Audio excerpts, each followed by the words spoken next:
It hit, and there was a lot of leakage. It struck the dam directly.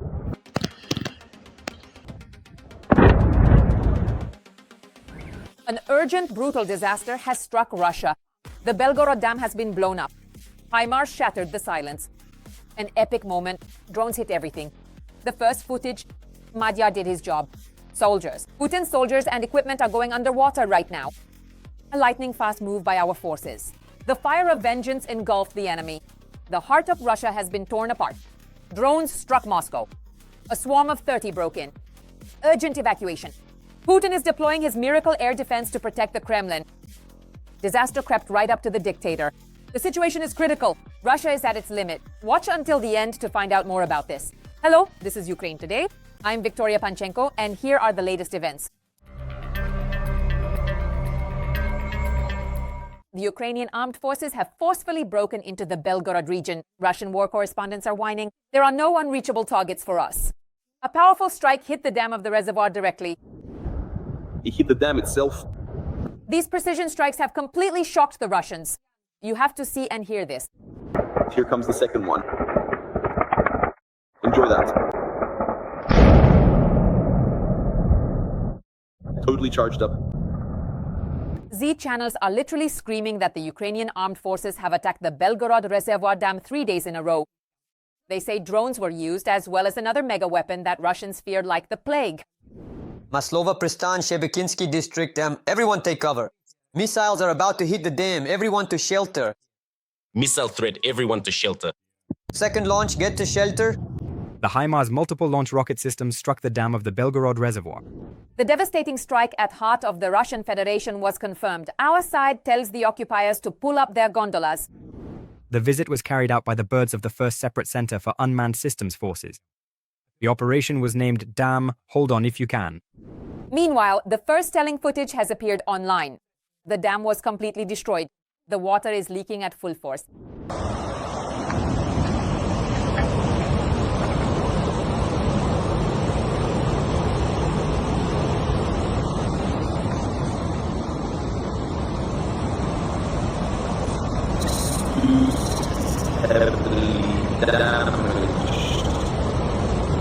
This is no longer just damage. Yes, this is the actual loss of the sluice system's functionality. It's impossible to control the water. The sluice is destroyed. The reservoir will keep emptying until the water level matches the bottom of the breach.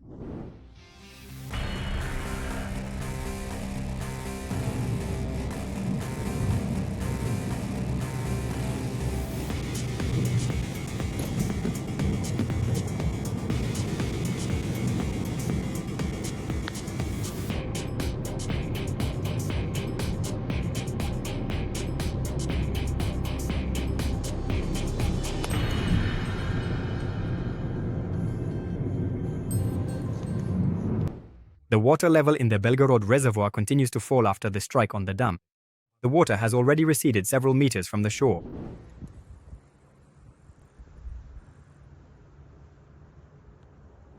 Looks like it's time for Putin to start handing out boats to his soldiers.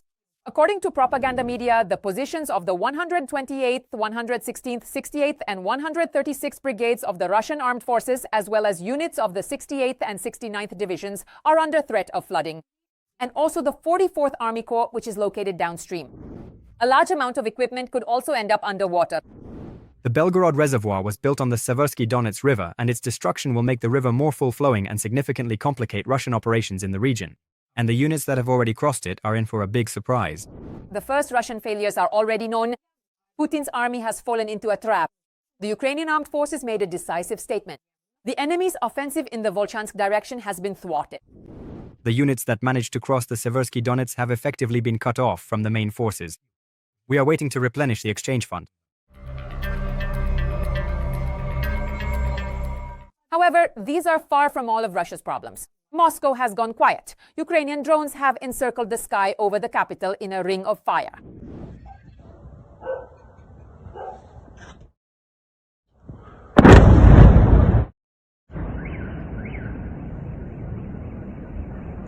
More than 30 drones at once set course for Moscow. Mayor Sergei Sobyanin could barely keep up with the reports. The combat drones swarmed in and went all out. Social media is flooded with reports of devastating explosions while locals are filming columns of smoke rising over the city. Moreover, in a strange coincidence during the mega attack, Muscovites noticed something unusual in the sky. Some said it was a meteorite. But it seems Russians should pay closer attention.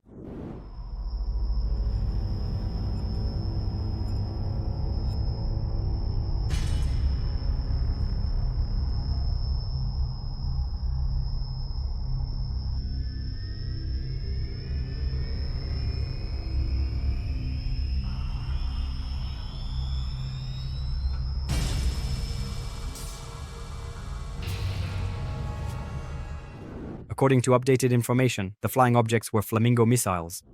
Finally, this attack by the Ukrainian armed forces has put real pressure on Russia. Putin is resorting to extremes, deploying a mobile fire group right next to the Kremlin. Apparently, the legendary air defenses have run out. Panic has swept over Russia like a tsunami. A single precise Ukrainian strike and all their stability shattered to pieces. Urgent evacuation of aircraft from bases near Moscow and of strategic bombers from the Engels 2 airfield. Putin has issued an emergency order, and all this is happening against the backdrop of the enemy's air defense line being completely exposed the day before. All known air defense positions around Moscow have been published. Among them are Pantsir, S-300, and S-400 systems. The air defense missile systems are not stationed at their positions permanently. They are regularly relocated. Ukrainian drones do not stop for a moment. They strike at all of the enemy's high-value targets. An oil depot was destroyed in Strepokovo, near Moscow.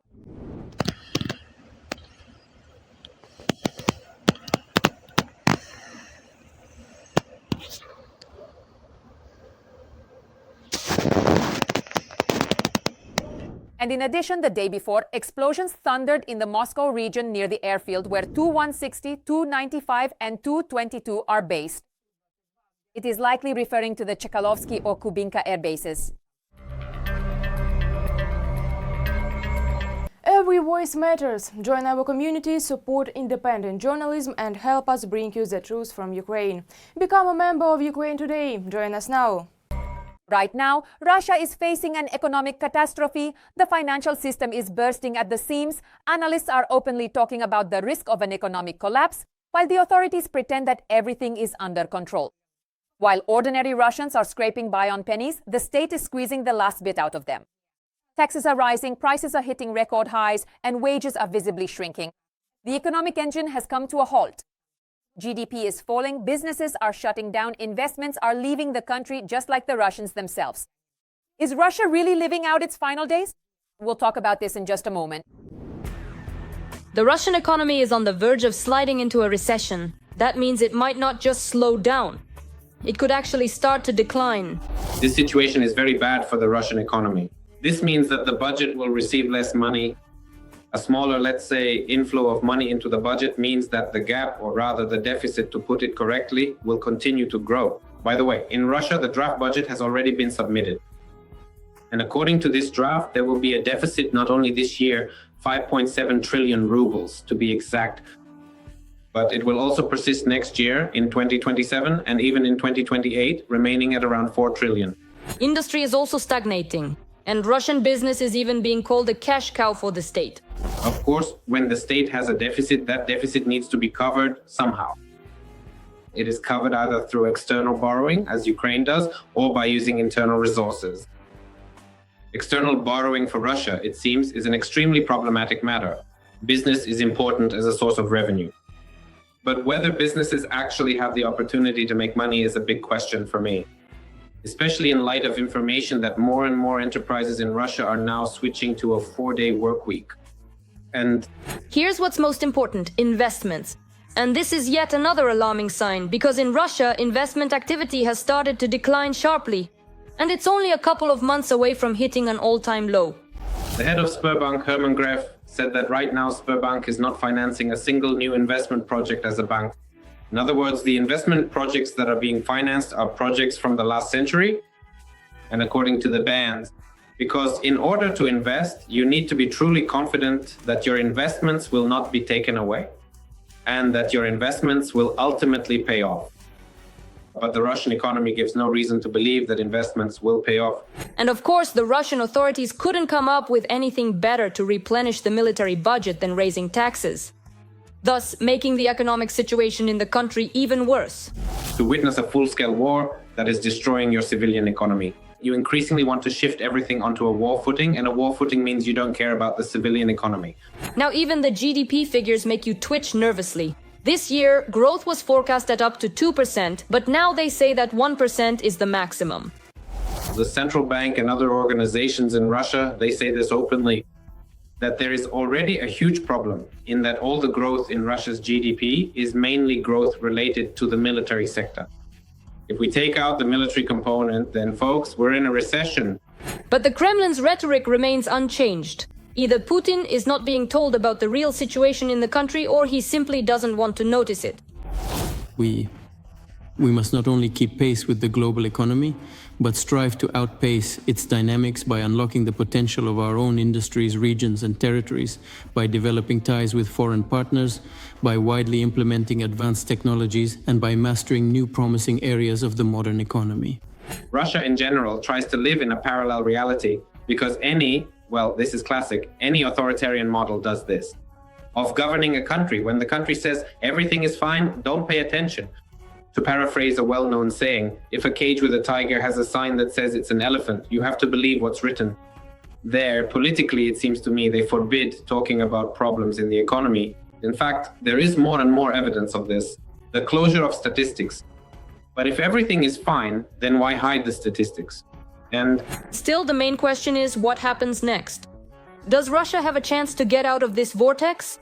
there is a sense that even if a miracle happened in Russia tomorrow and Putin said, that's it, I'm stopping the war, the irreversible process is already underway. That is, this increasing shift of the economy onto a war footing, among other things, means that you no longer care about the civilian economy and you can no longer restore it so easily. The absence of a civilian economy is something that can also lead to military defeat. This is simply a shutdown.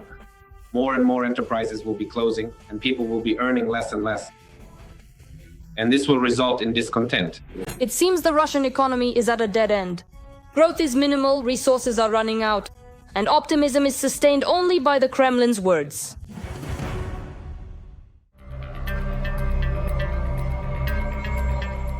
It's no longer possible to urgently hide this, and Russia has been gripped by a fuel fever that is rapidly spiraling out of control. The Kremlin elite is in a panic, there's no way out, and Putin is floundering trying to cobble together any kind of plan. But the chaos is only growing. This is a real collapse that needs to be seen. The enemy is disoriented, the Ukrainian armed forces are striking precisely at the most vulnerable spots and not allowing the enemy to recover. Will Russia be able to recover after this blow? This will be covered in the segment right now. An absolute anti-record for Putin. Cars in Russia are ceasing to be a means of transportation and are turning into a luxury item. After all, it is becoming increasingly difficult for residents of the Russian Federation to fuel their iron horses. Despite the fact that the Kremlin extracts an enormous amount of oil, the country is facing a shortage of gasoline and diesel fuel. As ridiculous as it sounds, in a country that used to be a gas station and is now a raw materials appendage of China, the pipeline economy can no longer even provide its own oil. With petroleum products for its own population, its own businesses. The main culprit behind the catastrophic fuel shortage beyond the curb has been the Ukrainian armed forces and their precision strikes on the occupiers' oil refining infrastructure. By the end of September, at least 38% of primary oil refining capacity, or 338,000 tons per day at refineries across Russia, was idle. For the former gas station country, this is a colossal market collapse. Recently, the fuel shortage has been seriously felt even at the front lines. At ordinary Russian gas stations, you can hardly find 95-octane fuel in most regions, even if you search high and low. In particular, some individual gas stations have started temporarily limiting the amount of fuel sold to each customer. That is, in some places they started allowing sales of up to 20 liters. In others up to 30 liters, and at other gas stations in certain regions of Russia, the sale of specific types of fuel was temporarily suspended altogether. So in some places there was no 92-octane gasoline available, in others there was no 95-octane, and so on. At the same time, at small independent private gas stations that are not part of the so-called vertically integrated oil companies, there was a sharp increase in fuel prices. The latter only made the situation in the country worse. Along with the shortage at gas stations came sky-high prices. This summer, gasoline and diesel prices in Russia have increased by a solid 15 to 20%. And starting from autumn, the price tags on gas station signs across the border have been changing almost daily, each time adding another ruble or two to the cost of fuel. But even such growth is not enough to cover the costs of Russian oil refineries, which are now constantly under attack from Ukrainian drones. The scale of the shortage is such that this is a desperate attempt to hit the oil companies in their wallets, who are already suffering losses. Oil companies whose profits are collapsing and many of which have become unprofitable are trying at least somehow to supply the domestic market. Things are even worse for Russian oil traders on foreign markets than they are domestically. If previously the state compensated for the price difference through exports, today Russian oil is not being bought in Europe, not even for pennies. Which means that cheap gasoline within Russia itself is no longer something to expect. There are major problems with fuel, and the crisis will only get worse. Accordingly, oil producers can't make money on foreign markets because of sanctions, a strong ruble, and falling oil prices. Right now, Russian oil is trading at $55 to $57 per barrel there, taking into account all the discounts and markdowns in the RMUT. So that's it. Now the oil companies are all reaching out for help. The government is being asked to lower taxes, the MET rate, and export.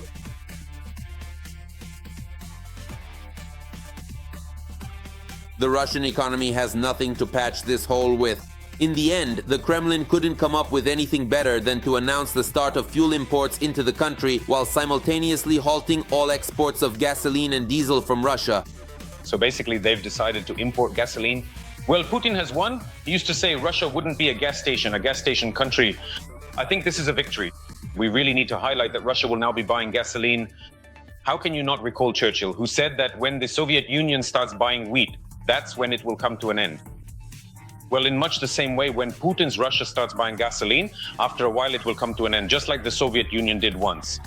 The Ukrainian authorities have also actively taken it upon themselves to help bring about Russia's end. Alongside drone attacks on oil refineries, Kyiv is striking painful blows to Putin's economy, and on the diplomatic front as well.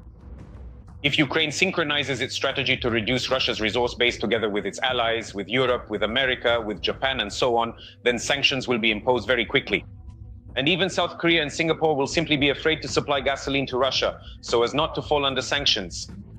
In such a hopeless situation, the Kremlin is grasping at the last straw. Disregarding all environmental standards, the government has practically legalized counterfeit fuel in the hope that at least it will saturate the Russian gasoline market. However, analysts say that such a decision will, on the contrary, drive the final nail into the coffin of oil refining in Russia. And not only that. The authorities have decided to fight the gasoline shortage with methods that cause suffocation and damage car engines. Deputy Prime Minister Novak has proposed to reintroduce for 6 months a special gasoline additive that was banned back in 2016. They want to use it to increase gasoline production, but there's a catch. This additive has a negative impact on the environment, damages cars, and increases the amount of nitrogen oxides in exhaust fumes, which settle in the air at a height of 60 centimeters above the ground. It is dangerous for people to inhale these fumes. Symptoms of poisoning include slowed reactions, suffocation, and bluish discoloration of the hands and ears. And also such a surrogate, a toxic additive can instantly turn an engine into a pile of scrap metal. After 6 months of driving on such fuel, a car will become unusable, as will all Russian public transport. Then, without proper gasoline and diesel, the entire multi-million strong country will be forced to switch back to good old horse-drawn carts.